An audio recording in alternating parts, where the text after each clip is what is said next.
이 말씀을 같이 살펴보고 있습니다. 오늘은 5번째, 오늘 성경을 읽으시면서 여러분이 나는 누구인가 라고 하는 것을 여러분이 눈치채셨을 겁니다. 여러분, 나는 누구인가요? 그렇습니다. 하나님의 형상입니다. 오늘 창세기 1장 26절에서 28절의 말씀 보니까 우리가 하나님의 형상이라고 말씀해 주고 있습니다. 여러분, 우리는 하나님의 형상입니다. 그런데 여러분, 우리가 하나님의 형상이다라고 하는 부분에 있어서 여러분 그 이야기를 들으면 어떤 생각이 드십니까? 그래, 맞아. 역시 나는 하나님의 형상이야. 이런 생각이 드시는 분들도 많이 있으리라고 생각이 됩니다. 그러나 어떤 분들은 내가 무슨 하나님의 형상이야? 나처럼 연약하고 부족한 사람이 아직까지 내가 이렇게 모자란 모습이 있는데 내가 무슨 하나님의 형상이냐, 이런 생각하시는 분들도 혹 있을 것입니다. 여러분, 그런데 주님이 그렇게 말씀해 주고 있는 거예요. 내가 너를 지명하여 불렀고 내가 너를 택하여 불렀다. 너는 내 것이라. 여러분, 하나님은 우리를 하나님의 형상이라고 그렇게 말씀하고 있는 것입니다. 근데 여러분, 우리가 하나님의 형상됨이 사실은 많이 깨진 것이 사실이에요. 여러분, 우리가 하나님의 형상임에도 불구하고 하나님의 형상으로 살아가기는 매우 쉽지 않습니다. 그래서 우리가 하나님의 형상대로 살아가는 것을 우리가 연습해야 됩니다. 여러분, 아까 우리 어린아이가 그 판긋 웃는 모습을 보셨잖아요. 여러분, 그 아이가 그렇게 판긋 웃는 모습은 우리 귀한 집 자녀들, 우리를 포함해서 다 모든 아이들이 어릴 때는 그렇게 판긋 웃으시면서 사랑을 받았던 그런 아이들이에요. 그런데 인생을 길게 살다 보면요, 어떤 사람은 그 행복이 여전히 계속해서 유지가 되고 또 증가가 되는 사람이 있는가 하면은 어떤 사람은 참 슬픈 인생을 사는 분들도 있습니다. 심지어는 여러분 집을 떠나서 여러분 밖에서 잠을 주무시는 그런 분들도 있지 않습니까? 여러분, 귀한 자녀로 태어났는데 여러분 그 귀한 자녀답게 살지 못하니 여러분 그렇게 슬픈 일들이 우리에게 생기게 되는 것입니다.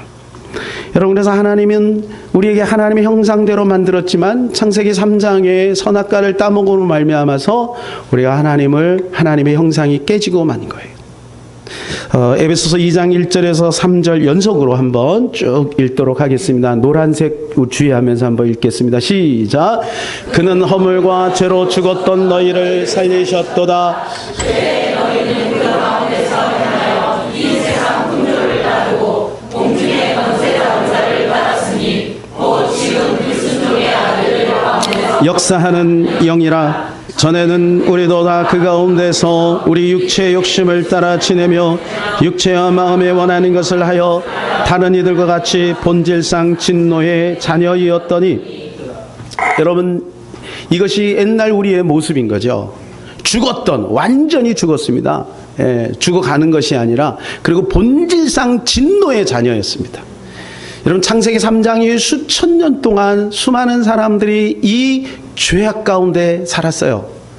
그러다가 예수 그리스도를 보내심으로 예수 그리스도를 믿게 하시고 예수 그리스도를 통하여 하나님의 형상이 되게 하셨습니다. 근데 문제는 우리가 예수 그리스도로 말미암아 새로 회복되었는데 옛사람의 모습이 여전히 남아있는 거예요. 수천 년 동안 우리 부모님을 통하여 내려왔던 창세기 3장의 흔적들이 우리 가정과 가문에 여전히 남아있어요. 그래서 그것이 우리를 계속해서 옥죄이고 우리를 괴롭히고 있는 것입니다. 여러분, 그러면 이것을 어떻게 해결할 것인가? 이제 거지가 왕자가 됐다면 왕자의 품위와 왕자의 자태를 갖기 위하여 연습이 필요합니다. 왕궁에서 어떻게 밥을 먹어야 되고 어떻게 잠을 자야 되고 그리고 신하들은 어떻게 하고 또 공부는 어떻게 해야 되는지, 여러분 그것을 공부해야 되는 것입니다. 그러니까 여러분, 이것 없이 그냥 어느 날 거지가 태어나면서 왕자가 아니라 태어날 때는 거지로 태어났다니까. 태어날 때는 거지로 태어났는데 여러분 예수 그리스도를 만남으로 왕자가 되었단 말이에요. 그러면 거지의 모습이 내 안에 아직 남아있는 거죠. 그러니까 여러분 배워야 돼요. 왕국에서 살아가는 방법을 배워야 되는 거죠. 여러분, 하나님의 형상대로 만들어진 최초의 인간 아담과 하와는요 에덴에 머물렀습니다. 에덴에. 그리스도로 말미암아 하나님의 형상이 회복된 우리는 천국에 들어가게 되는 것이죠. 여러분, 그래서 하나님께서는 예수 그리스도를 이 땅에 우리 하나님의 형상을 회복시키기 위해서 역사 속에서 수없이 하나님의 형상을 회복하는 연습을 시켰습니다. 그것을 여러 가지로 볼 수 있는데 몇 가지 보면 첫 번째, 가나안 땅으로 인도하는 겁니다. 노예 생활, 430년 동안 긴 세월 동안 노예 생활을 했잖아요. 그 노예 생활 속에서 노예 근성을 뽑기 위하여 광야에 40년을 뺑뺑이 돌리는 거예요. 여러분, 어떤 사람은 지금 그 광야 생활을 하고 있는 분들도 있을 수 있습니다. 그러니까 불편하고 힘들고 뭔가 여러분 나한테 안 맞는 옷을 입은 것처럼 그렇게 힘들어도 여러분 견디시기를 바라요. 인내하시기를 바라요. 그래서 가나안 땅에 들어가면 가나안의 축복을 우리는 누리게 되는 것입니다. 또한 방주입니다. 여러분, 방주는요 그 안에 들어가야 되는 거예요. 여러분, 물 구경하려고 나오면 안 됩니다. 그 다음에 도피성입니다. 여러분, 도피성 안에 있어야 돼요. 거기 대제사장이 죽기 전에 나오면 죽습니다. 그러니까 도피성 안에 머물러 있어야 돼요. 여러분, 성경은 수없이 계속해서 결국은 예수 그리스도 안에 머물러 있어야 된다는 것을 말해주고 있는 것입니다. 우리가 하나님의 형상이 회복되었다라고 하는 것은 우리의 주인이 바뀌었다는 것입니다. 여러분, 옛날에는요 집을 사면 문패가 있었습니다. 문패. 그죠? 여러분, 옛날에 문패 있었죠? 그죠? 우리 집에도 있었어요. 그래서 저기 보니까 안구경, 배, 점순 이렇게 이름이 적혀 있어요. 이게 뭐예요? 우리 집이다, 그런 뜻이에요. 근데 여러분, 하나님의 형상이 회복된 예수 그리스도로 말미암아 하나님의 형상이 회복된 그 사람은 문패가 바뀌는 거예요. 저 문패를 떼내고 누구를 붙여야 돼요? 예수님을 붙인 거예요. 여러분, 기억하세요? 하나님의 형상이 회복됐다는 것은 주인이 바뀌었다는 것입니다. 여러분, 집에 저것만 바뀌면 됩니까? 또 아니죠. 여러분, 만일에 저게 바뀌어도 부채가 많으면 실제적인 주인은 딴 사람이에요. 그렇죠? 여러분, 예수 그리스도를 우리의 마음의 대문에다가 붙이긴 붙였어. 주라고 고백을 해. 나의 주 나의 하나님이라고 멋있게 여러분 기도도 하고 찬양도 해. 그런데 여러분, 진짜로 내 안에 마음은 어떤가? 성경은 이렇게 말해주고 있습니다. 로마서 2장 28절 제가 읽어드리겠습니다. 무릇 표면적 유대인이 아니요 표면적 육신의 할례가 아니니라. 오직 이면적 유대인이며 할례는 마음의 할지니. 여러분, 사도 바울은 이렇게 말합니다. 표면적 유대인이 뭔가요? 태생적으로 혈통적으로 유대인인 거예요. 태어나 보니까 우리 부모님이 유대인이에요. 근데 자기도 유대인이. 여러분, 그게 아니라는 거예요. 이면적 유대인이 돼야 된다. 이면적 유대인. 이게 마음의 유대인이 돼야 되는 거예요. 그래서 할례는 어디다 해야 된다고요? 마음에 해야 되는 거예요. 여러분, 겉으로만 할례를 행하고, 여러분 쉽게 말해서 이게 뭐예요? 예배생활 열심히 하고 복사가 되고 장로가 되고 집사가 돼도 마음속에 예수 그리스도가 분명하게 새겨지지 않으면 여러분 안 된다. 그 말을 해주고 있는 것입니다. 그래서 이면적 유대인, 마음의 할례, 이것이 더 우선돼야 되는 거예요. 여러분이 누구를 이렇게 만날 때 그 사람을 볼 때 여러분 무엇을 봅니까? 어떤 사람은 그 사람이 가진 것을 보겠죠. 어떤 사람은 그 사람의 외모를 보겠죠. 어떤 사람은 그 사람의 키를 볼 수도 있고 입은 것, 출신, 그리고 성별을 볼 수도 있겠죠. 그러나 여러분, 오래 사귀다 보면 여러분, 우리는 그 사람의 무엇을 보나요? 그 사람의 인성을 보게 됩니다. 인성. 이걸 인격이라고 합니다. 인격. 그래서 여러분, 결국 인격이 아름다운 사람이 아름다운 향기를 오래오래 풍기게 되어 있는 거예요. 그래서 우리가 가진 것보다 중요한 거, 외모보다 중요한 거, 여러분 여러 가지 외부적인 조건보다 중요한 것은 우리 안에 사람들이 말은 하지 않지만 보여지는 그 내면의 아름다운 인격. 이것이 중요한 거죠. 그런데 여러분, 이 인격이 바로 무엇이냐 하면 하나님의 형상이라고 하는 거예요. 오늘 본문에 보면 하나님의 형상, 첼렘인데요. 이건 영어로 이미지입니다. 이미지. 그러니까 이거는 하나님의 인격을 말해주고 있는 것입니다. 여러분, 그런데 이 인격이 깨지고 말았어요. 우리 인간이 하나님의 형상을 가지고 태어났는데, 만들어졌는데 인격이 깨졌어요. 그래서 여러분, 가인이, 아담의 아들이 다른 아들을 돌로 쳐서 죽이고 마는 것입니다. 근데 이것을 예수 그리스도가 오셔서 예수님을 보내셔서 예수 그리스도가 오셔서 우리는 이 모든 것들이 회복이 된 것입니다. 그래서 여러분, 우리가 이 하나님을 닮는다라고 하는 것은 바로 무엇이냐면 그리스도를 닮는 거예요. 자, 하나님을 닮는다라고 할 때 여러분 뭘 닮아야 돼요? 하나님은 너무 막연하지 않아요? 그리고 보통 이렇게 하늘에 계신 하나님 아버지 이렇게 기도하잖아요. 여러분, 하늘에 계신 하나님 어떻게 닮아요? 그래서 하나님께서 구체적으로 예수 그리스도를 이 땅에 보내셔서 역사 속에서 여러분 33년 동안 행하게 하신 거예요. 우리가 똑같이 지내시면서 그리스도의 인격으로 우리를 섬기신 거죠. 그리고 죽으신 거죠. 그래서 예수 그리스도의 행적을 보면서 예수 그리스도의 모습을 닮아가는 것이 하나님의 형상이 회복되는 것이라는 것이죠. 그래서 히브리서 1장 3절에 이렇게 말씀해 주고 있습니다. 시작. 이는 하나님의 영광의 강체요 그 본체의 형상이시다. 여러분, 그 본체의 형상이다. 이는 예수 그리스도를 말하는 거죠. 예수 그리스도가 그 본체의 형상이다. 그래서 예수 그리스도의 형상, 예수님이 어떻게 생겼나? 머리가 노랗다? 물론 중요합니다. 키가 얼마나 된다? 뭐 성경학자면 키가 180이 넘었다? 얼굴은 그렇게 잘생기지 않았다? 뭐 이런 식의 이야기를 합니다만, 여러분, 그게 중요한 게 아니죠.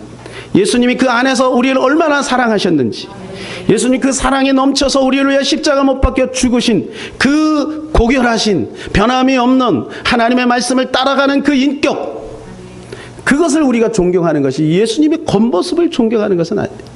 예수님의 사진을 멋있게 그려놓고 여러분 그걸 본다고 예수님을 닮는 게 아니라 성경 속에서 예수님이 어떻게 살아갔는지, 예수님이 어떻게 말씀하셨는지 그것을 보면서 예수님을 닮아가는 거죠. 그것이 바로 하나님을 닮아가는 거예요. 하나님의 형상이 회복되는 것입니다. 사도 바울은 이것 때문에 해산의 수고를 했다 그랬습니다. 갈라디아서 4장 19절 시작. 이르기까지 다시 너희를 위하여 해산하는 수고를 하는 그리스도의 형상이 이루기까지. 여러분 해산해 보셨죠? 얼마나 힘들어요. 사도 바울이 거기에 방향성을 가지고 있는 거죠. 그리스도의 형상이 회복되는 것. 사랑하는 여러분, 우리 성도들도 주님이 우리를 향하여 그것을 지금 원하고 계신 줄로 믿습니다. 여러분, 그래서 예수 믿고 난 구원 받았어, 그러니까 나 아무렇게 살아도 돼, 그게 아니고 예수 믿고 구원 받았으면 이제는 그리스도의 형상을 닮아가는 일. 빌립보서 2장 5절에 뭐라고 말하는지, 예수 그리스도의 마음을 품으라. 예수 그리스도의 마음을 품는 거, 여러분, 이것이 그리스도의 형상을 닮아가는 것입니다. 그래서 인격이라고 하는 것은 뭐예요? 지정의죠. 지정의. 그래서 이 세 가지를 한번 살펴보려고 하는데, 첫 번째가 뭐냐면 우리는 지식적으로 하나님을 닮아가야 된다는 것입니다. 골로새 3장 10절 시작. 새 사람을 입었으니 이는 자기를 창조하신 이의 형상을 따라 지식에까지 새롭게 하심을 입은 자니라. 뭐까지요? 지식에까지. 예수님을 믿으면 지식에까지 새롭게 됨을 우리는 받았다는 거예요. 근데 여러분, 이것을 인지하고 사는 것이 중요한 거예요. 여러분, 인식해야 인정할 수 있고 인정해야 변화가 와요. 인식하지 않으면 절대 변화가 오지 않습니다.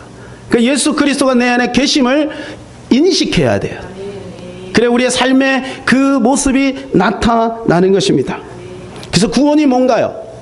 구원은 하나님을 아는 것, 그리스도를 아는 것이라고 말해주고 있습니다. 그래서 요한복음 17장 3절 시작.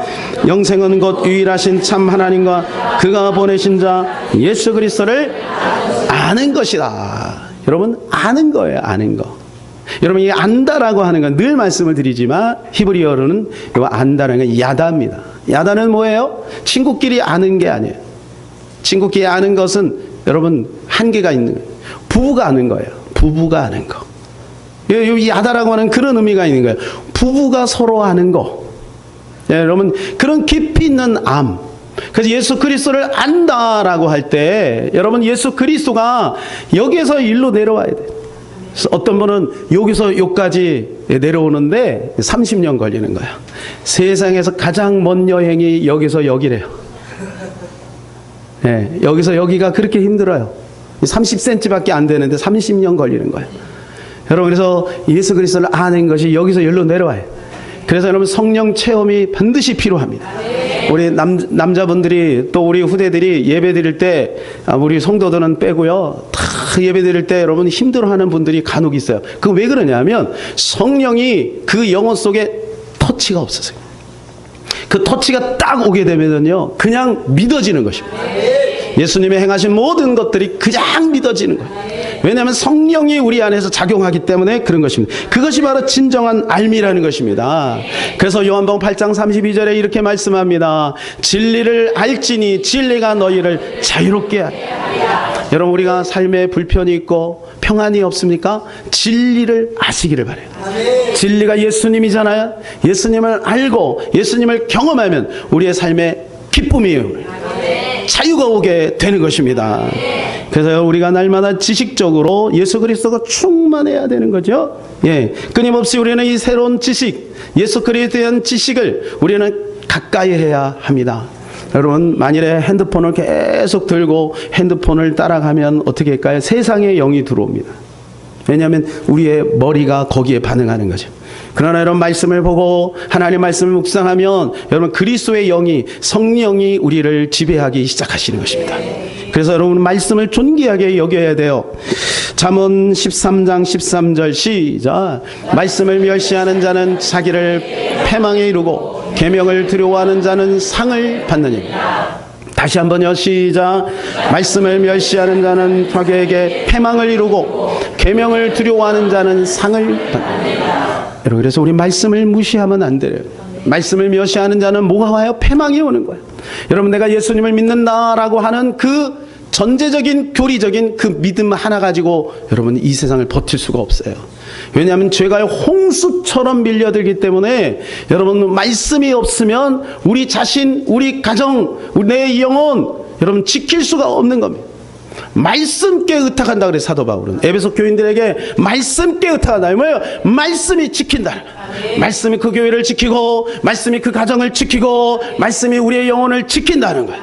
그러니까 여러분 말씀을 삼어야 돼. 가능하면 말씀을 암송하시기를 바랍니다. 유대인들이 여러분 왜 세계를 여러분 지배합니까? 말씀이 있기 때문에 그래요. 하나님의 관점이 들어온 거야. 그러니까 벌써 위에서 보는 거지 모든 걸. 그러니까 다른 거예요. 사랑하는 여러분 가능하면 일주일에 하나라도 여러분 가정에서 말씀을 암송하는 일이 있기를 바랍니다. 두 번째는 내가 감정적으로 하나님을 닮았는가. 여러분 하나님도 감정이 있잖아요. 하나님의 감정 중에 가장 아름다운 감정이 있습니다. 그것이 뭐예요? 최고의 감정. 뭔가요? 맞습니다. 사랑입니다. 예, 우리 성도들은 잘 알아요. 여러분 하나님은 사랑이세요. 사랑의 감정으로 충만하세요. 여러분 만일에 하나님 그 사랑을 빼버리면 어떻게 될까요? 정말 생각만 해도 끔찍합니다. 여러분 노아 시대요. 노아 식구 8명 빼고 나머지 다 죽었습니다. 지구가 전체가 여러분 물에 덮여갖고 다 사망. 소돔과 고모라 상이 그냥 불이 내려갖고 다 죽어버렸습니다. 그런데 하나님이 사랑하신 거예요. 그래서 구약에는요 흐르는 중요한 핵심 단어가 있어요. 그게 뭐 따라서 볼까요? 헤세드. 헤세드. 이게 뭐예요? 자비예요. 긍휼이에요. 하나님은 끊임없이 자비하시고 긍휼하신 거예요. 여러분 이것이 하나님의 속성인 거예요. 그래서 여러분 우리가 하나님을 바라보는 사람은요 우리가 용서하게 돼 있는 거예요. 이해하게 되는 거예요. 손해보게 돼 있는 거예요. 사랑하게 돼 있는 거예요. 여러분 이것이 하나님의 은혜인 것입니다. 성령의 9가지 열매에서도 보니까 여러분 감정의 그 열매가 있어요. 사랑, 희락, 자비, 온유입니다. 희락이 아까 뭐예요? 우리가 웃는 거예요. 웃는 거. 기뻐하는 거예요. 이게 하나님의 속성인 거예요. 그래서 저는 성령 충만한 사람은 이게 자연스럽게 배어 나오게 있는 거예요. 자비, 온유, 희락, 사랑 이것이 나오게 되어 있습니다. 창세기 1장에 보게 되면 하나님이 좋았더라 계속 하시죠. 그리고 이 좋았더라가 원어가 뭐냐 하면 토부예요. 토부. 근데 거기에는 기쁘다는 그런 의미예요. 여러분 좋을 때 인상 쓰면 좋았다 그래요? 좋았어. 우리는 항상 웃어요. 기쁘게 웃으면서 좋았더라. 여러분, 하나님의 그 감성을 한번 생각해 보세요. 하나님의 감성은 이렇게 활력이 있어요. 기쁨이 넘쳐요. 좋았다. 너무 좋았어. 아담을 만들고, 정말 좋다. 너무 좋다. 따라 부를까요? 정말 좋다. 너무 좋다. 자, 옆에 있는 하이파이브 한번 하면서 한번 해보겠습니다. 너무 세게 치지 마시고. 좋았다가 갑자기 나빠질 수도 있습니다. 당신을 보니까 정말 좋네요. 네, 그렇습니다. 여러분, 하나님은요, 여러분을 보시면서 그렇게 좋아, 참 좋다. 여러분이 그래서 기뻐할 때 주님이 기뻐하세요. 세상적인 기쁨이 아니라, 여러분, 밥 먹을 때는 기쁘고 예배할 때는 인상 쓰면 그건 하나님이 공감 못하는 기쁨이야. 그렇죠? 그러면 계속 그 사람은 밥만 먹어야 돼. 그러니까 다이어트가 필요하지. 계속 밥만 먹어야 돼. 그 하나님이 계속 밥만 주는 거야. 밥만. 열심히 먹어라. 너는 밥 먹을 때만 그렇게 기쁘냐? 너는 열심히 먹어라. 그러면 어떻게 되겠어요? 네, 여러분, 우리는 예배할 때 기뻐해야 돼. 말씀 볼 때 기뻐해야 돼. 기도할 때 기뻐해야 돼. 전도할 때 기뻐해야 돼. 이따가 설거지 할 때 보니까 우리 성도들은 막 기쁨으로 설거지를 하는 사람이 많더라고요. 인상 한 번도 안 써. 얼마나 기쁨으로 설거지를 하는지. 여러분, 이렇게 기뻐할 때, 우리가 주님을 위해서 기뻐할 때 주님은 행복하신 거예요. 여러분, 어렵게 생각할 필요 없어요. 여러분, 부모님이 자녀가 있는데 자녀가 공부는 되게 똑똑해. 그런데 매일 싸워. 집에만 들어오면 인상 써. 그러면 여러분 어떻게 해요?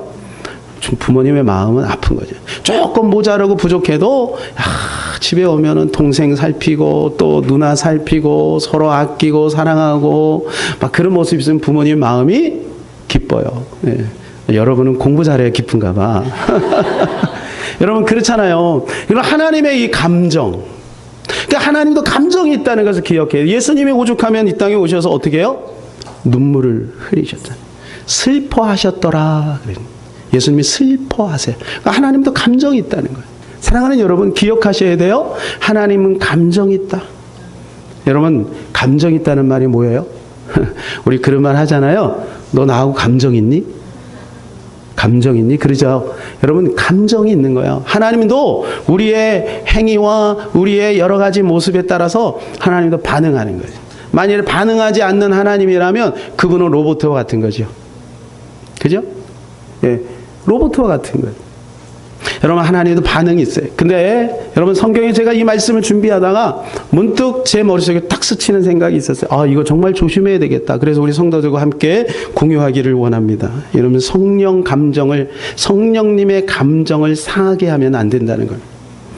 마태복음 12장 32절입니다. 시작. 또 누구든지 말로 인자를 거역하면 사하심을 얻되 누구든지 말로 성령을 거역하면 이 세상과 오는 세상에서도 사하심을 얻지 못하니라.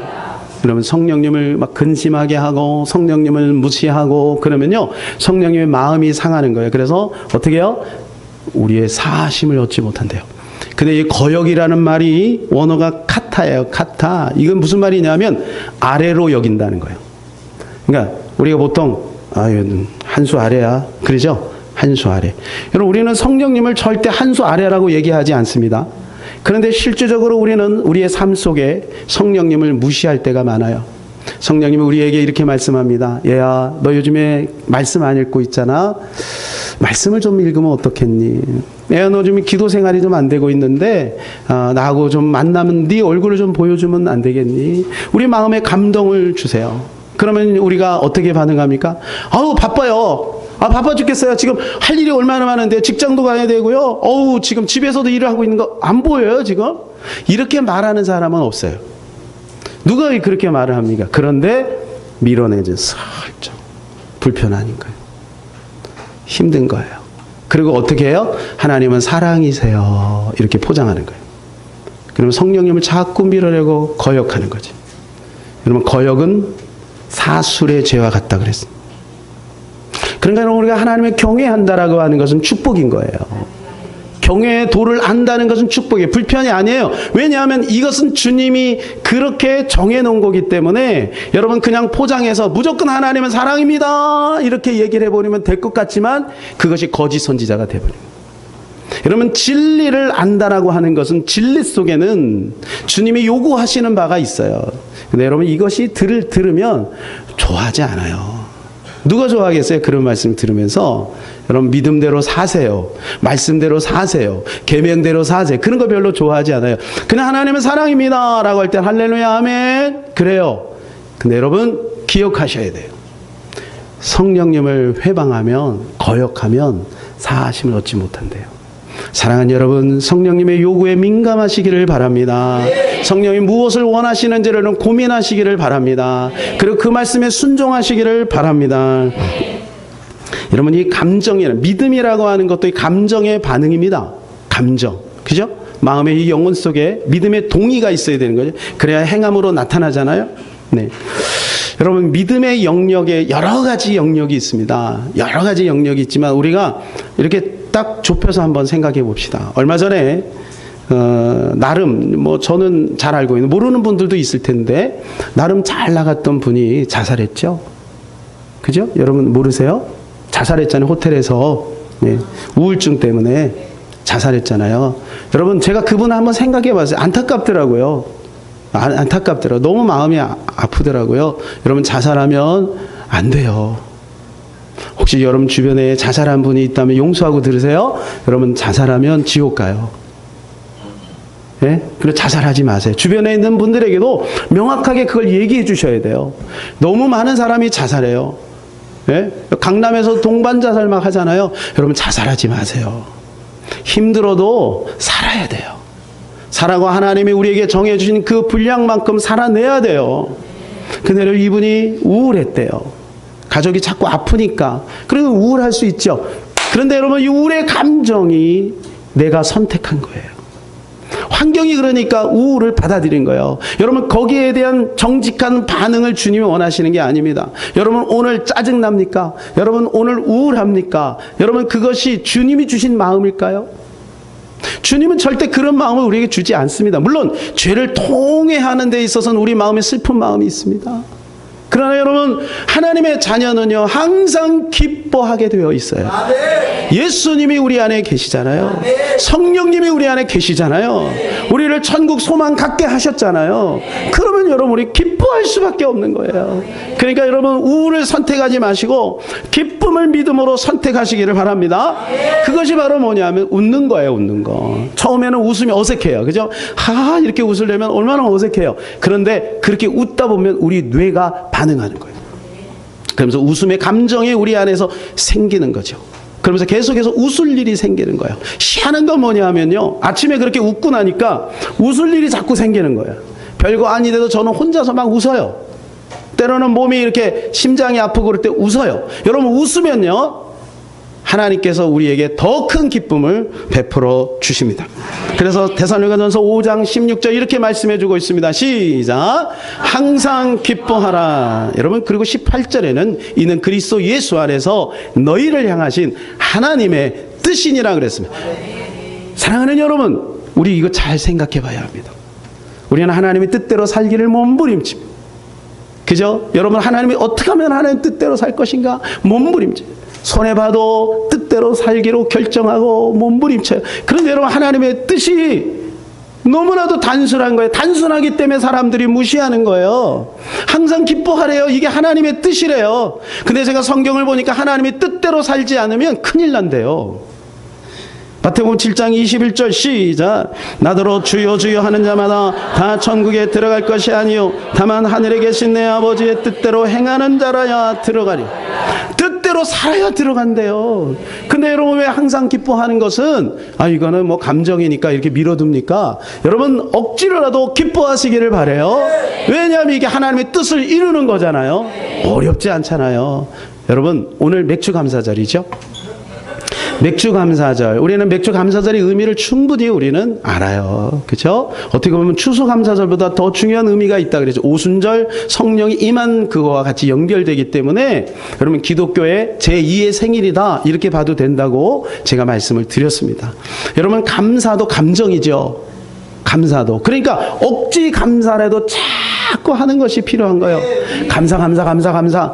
지난번에 어떤 집사님 그런 간증을 그냥 감사한대요. 감사, 감사, 감사. 예. 그러면 여러분 감사가 자꾸 생기는 거예요. 근데 여러분 감사가 얼마나 우리에게 생활에 활력을 줍니까? 텔레 샤하르라고 하는 하버드 교수가 연구를 했어요. 감사하면 어떤 일이 벌어지는가? 감사하니까 다이돌핀이 우리 몸속에서 막 생성이 된대요. 로버트 에머슨이라고 하는 캘리포니아 대학 교수가 있는데 여러분이 감사하면요 저녁에 잘 때 우리 가족들이 함께 아우 감사해요 이렇게 하고 자면 수면의 질이 올라간대요.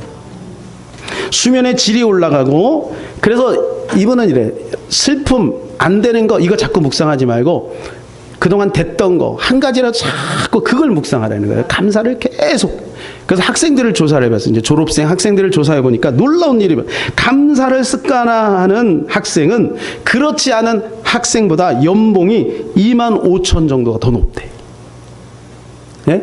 그러니까 여러분 연봉 올리기 위해서라도 감사하세요. 그리고 수명이 9년이 연장이 된대요. 그러니까 보니까 그래서 여자분들이 오래 사는 거야. 여자분들 별거 아닌데도 막 이따가도 보면 에스더 루디야 막 깔깔깔깔깔깔깔 가서 가만히 들어보면 별것도 아니야. 그러니까 막 그렇게 웃으면서 감사하니까 수명이 더 오래 사는 거야. 우리 남자분들도 분발합시다. 우리 남성교회 이따 모일 때 혹시 모이면 여러분 막 기뻐하시기를 바랍니다. 예, 여러분 조심하세요. 우리 남자들이 더 오래 살 수도 있어요. 마지막 세 번째입니다. 내가 의지적으로 하나님을 닮았는가?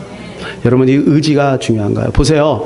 다른 게 다 마음에 있어도요. 표현하지 않으면 안 돼요. 여러분 아내를 사랑합니까? 표현해요. 생일 때 기억해서 여러분 뭐 꽃이라도 갖다 줘요. 이게 의지지.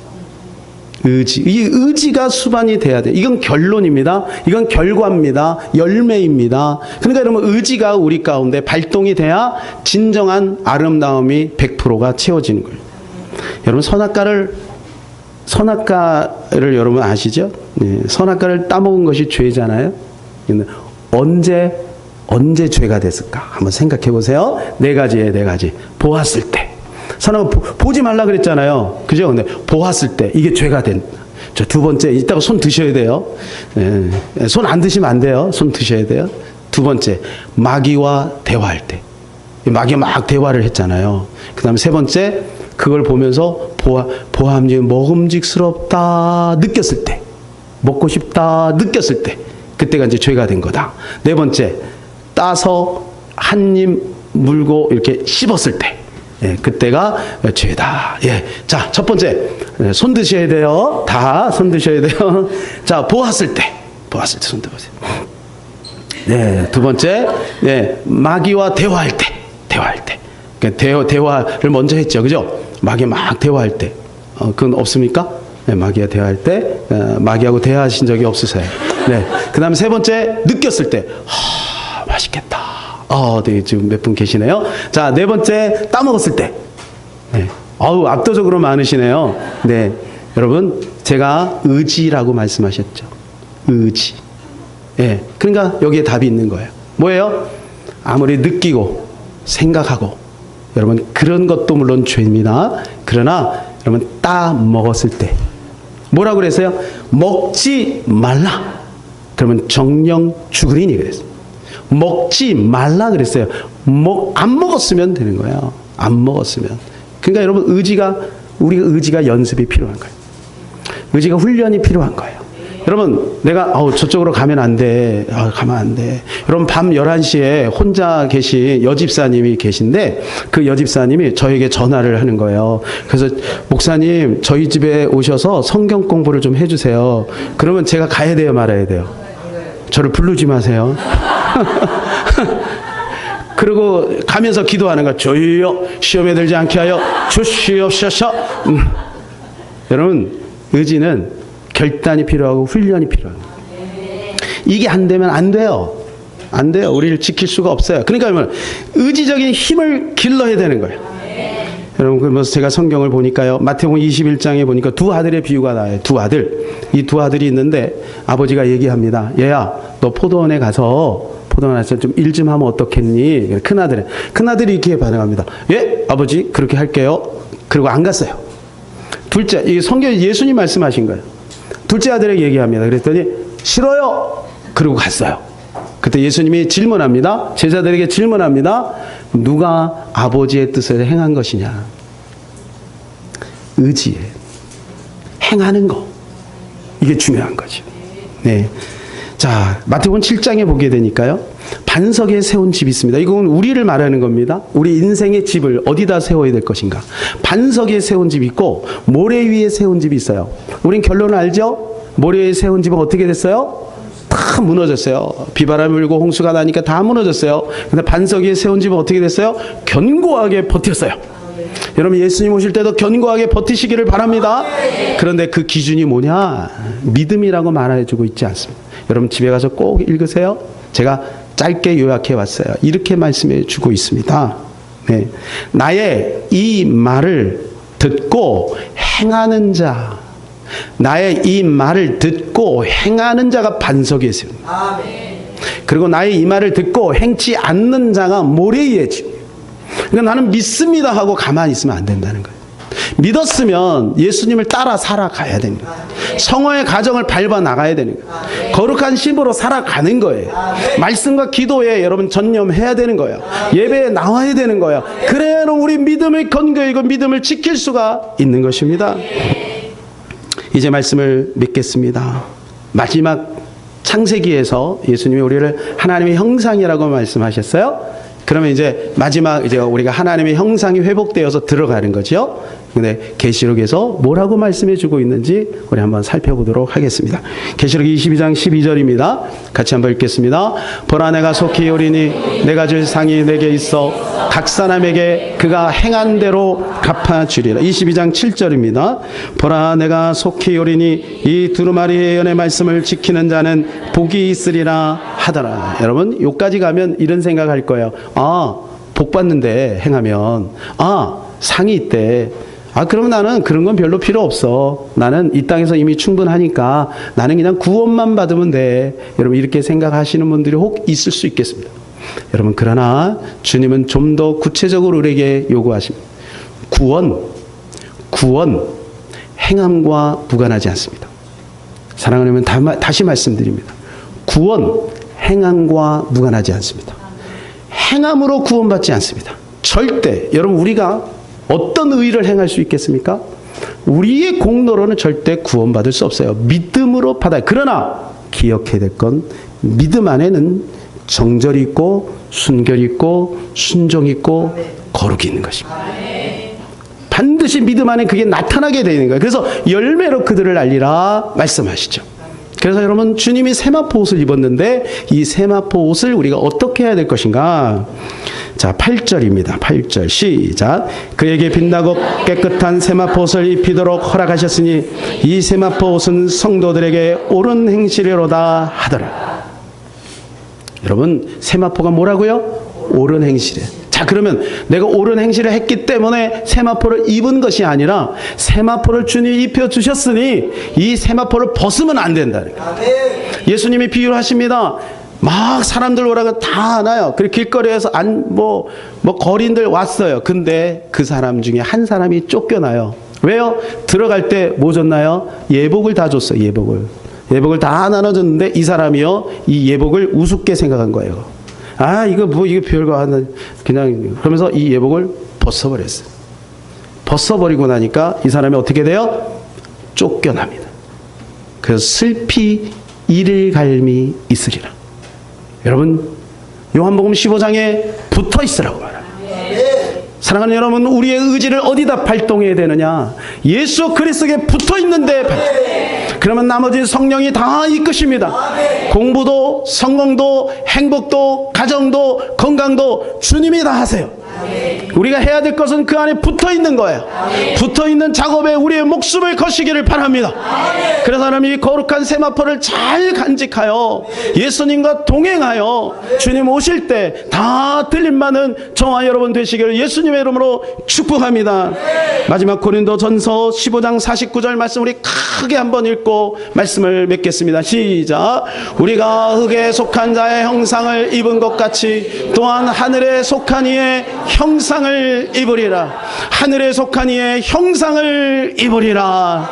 아멘. 우리 말씀을 생각하면서 한번 찬양하기를 원합니다. 이 시간 날 구원하신 주 감사 한번 찬양합시다. 1절에 네, 반주하세요. 우리는 구원 때문에 모든 감사가 움직이고 있습니다. 날 구원하신 주 감사, 날 구원하신 주 감사, 모든 것 주심 감사. 지난 추억이 내 감사, 주 내 곁에 계시네. 향기로운 봄철의 감사, 외로운 가을 날 감사, 사라진 눈물도 감사. 나의 영혼 평안에 응답하신 기도 감사, 거절하신 것 감사, 헤쳐나온 풍년 감사, 모든 것 채우시네.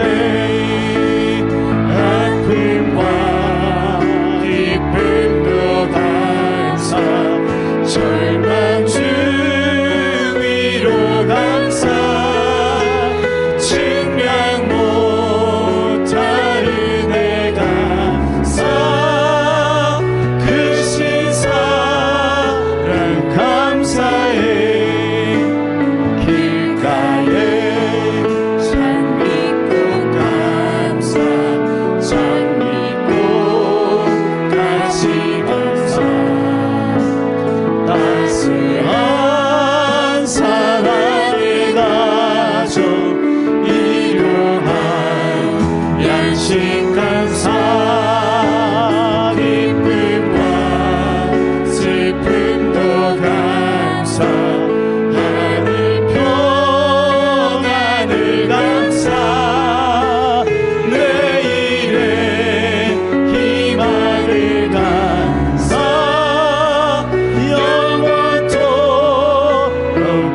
믿음으로 선포하면 내게 더 감추시네.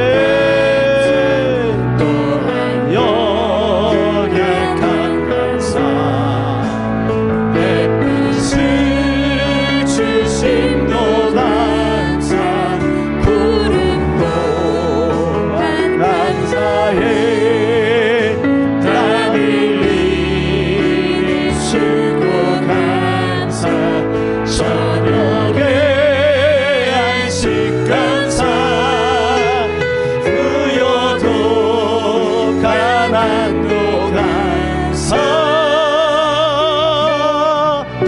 모든 것 다 감사해. 아멘. 이 찬양을 받으신 주님이 얼마나 기뻐하시겠습니까? 그럼에도 불구하고 감사하며 살아가기를 원합니다. 내가 하나님의 형상으로 만들어졌고 또 이제 회복된 것에 정말로 감사합니다. 이 시간 우리 다 같이 주여 한번 하고 간절히 감사하며 기도합시다. 주여 하나님 감사하고 감사합니다. 하나님 날마다 감사합니다. 그럼에도 불구하고 감사합니다. 어려워도 감사합니다. 아픔이 있어도 감사합니다. 고통이 있어도 감사합니다. 하나님 우리가 주님의 안식 안에 있으니 감사합니다. 성령으로 인도함 받으니 감사합니다. 말씀대로 믿게 하소서. 성경이 말하고 있는 대로 믿게 하소서. 성경이 말씀으로 우리에게 요구하실 때 그대로 살아가는 우리가 되기를 원합니다. 예수님 닮아가기를 원합니다. 하나님 도와주시옵소서. 아멘 아멘. 하나님 크신 사랑 감사합니다. 지난번에 전도하면서 이상한 사람을 만났습니다. 하나님 그때 감사가 나왔습니다. 나는 특별하지 못해도 이상하지 않아서 감사합니다. 이런 마음이 생겼습니다. 하나님 우리 사랑하는 성도들이 특별해서 감사하는 것 아니고 그냥 주어진 삶 속에 묵묵하게 주님 바라보고 살아갈 수 있는 것이 감사인 줄로 믿습니다. 우리 사랑하는 성도들, 때로는 우리가 연약하여 주님 앞에 부족하지만 그럼에도 불구하고 우리를 사랑하시는 주님 앞에 감사합니다. 날마다 이 감사의 샘이 마르지 않게 도와주시옵소서. 감사를 드리며 우리 주 예수 그리스도 이름으로 기도하옵나이다. 아멘.